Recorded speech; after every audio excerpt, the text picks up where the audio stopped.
बिस्मिल्लाहिर्रहमानिर्रहीम। अस्सलाम वालेकुम। कैसे हैं आप सब? आज मैं आपके साथ शेयर करूंगी बनाना कस्टर्ड केक की एक बहुत यम्मी सी रेसिपी। तो चलिए स्टार्ट करते हैं। इसके लिए हमें सबसे पहले चाहिए केले। ऑब्वियसली बनानास, 2 बनानास लिए हैं मैंने। अगर आपके पास बड़े साइज़ का हो तो फिर एक भी काफ़ी है। तो आप ये साइज़ देख रहे हैं, ये ज़रा छोटे हैं तो इसलिए मैंने 2 ले लिए हैं। अगर खूब पके हुए हो ना तो वेल एंड गुड। बहरहाल इसके हमने कर लिए हैं छोटे छोटे स्लाइसेस। तो आप चाहें तो बड़े बड़े चंक्स भी कर सकते हैं, और मैंने तो इसे फ़ोक की मदद से ही ये देखें मैश कर लिया है। तो इसे अच्छी तरह से आप मैश कर लें, फ़ोक से इजीली हो जाएगा। जैसे 4 माह के बच्चे की ग़िज़ा होती है ना, नरम ग़िज़ा उस तरह का ना बैटर इसका, यानी इसकी कंसिस्टेंसी या आप कह रहे हैं शक्ल ऐसी हो जाए। अच्छा, 1/4 कप मैंने लिया ग्रैनुलेटेड शुगर, यानी दानेदार चीनी, 1/4 कप। इसे अच्छी तरह से बीट कर लें। थोड़ा सा बीट करने के बाद इसकी शक्ल ना कुछ ऐसी हो जाएगी। और चूँकि ये है बनाना है, ख़ुद भी बहुत मीठा होता है और ये ख़ुद ही लिक्विडी सा हो जाएगा, दाना इसका चीनी का घुल जाएगा। उसके बाद हमने इसमें डाला है 1/4 कप मिल्क। ठीक है, इस मिल्क को डाल के आपको शुगर को डिज़ोल्व करना और आसान होगा। 2 मिनट के बाद आप इसमें डाल दीजिए ऑयल, वो भी 1/4 कप हमने लेना है, यानी 1/4 कप ऑयल जाएगा।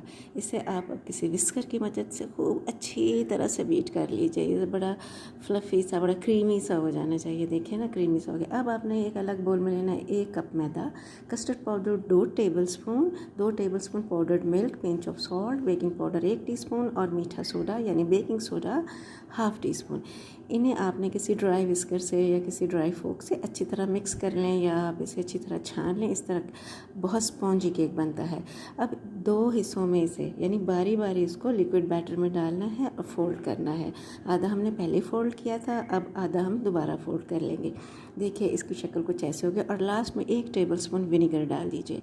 अब हमने एक केक टिन तैयार कर लिया था, इसे ग्रीस कर लिया था, डस्टिंग कर ली थी मैदे से, और इसमें हमने ये बैटर डाल दिया और प्री हीटेड देगचे में हमने इसको रख दिया है मीडियम लो हीट पे फॉर 20 मिनट्स। आफ्टर 20 मिनट्स मैंने इसको चेक किया, मुझे लगा बीच में से थोड़ा थोड़ा सा कच्चा है, तो मैंने इसको फर्दर 10 मिनट्स के लिए, आप देख रहे हैं, इसको उसी आंच पे मीडियम लो पर इसे बेक कर लिया। अब देखिए हमने चेक किया है टूथपिक की मदद से, बिल्कुल ड्राई टूथपिक थी और ये डन है।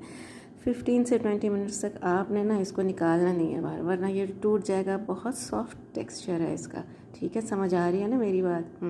उसके बाद आप जब इसे निकालेंगे, इसकी खुशबू बहुत अच्छी है, और इसके ऊपर ये जो ग्लेज्ड सी लेयर है ना, इसका टेस्ट मैं बता नहीं सकती। इसको आपने खुद ही खा के देखने से, टेस्ट करके आप देखिएगा। ठीक है।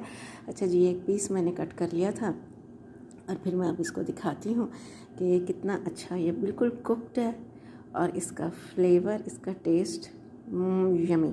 इसे आपने ज़रूर ट्राई करना है और मुझे आपने फिर बताना है कि कैसा बना है। अब दुआ में याद रखिए। हाँ, वनीला कस्टर्ड ले लीजिएगा और वनीला एसेंस भी 2 ड्रॉप्स डाल लीजिएगा।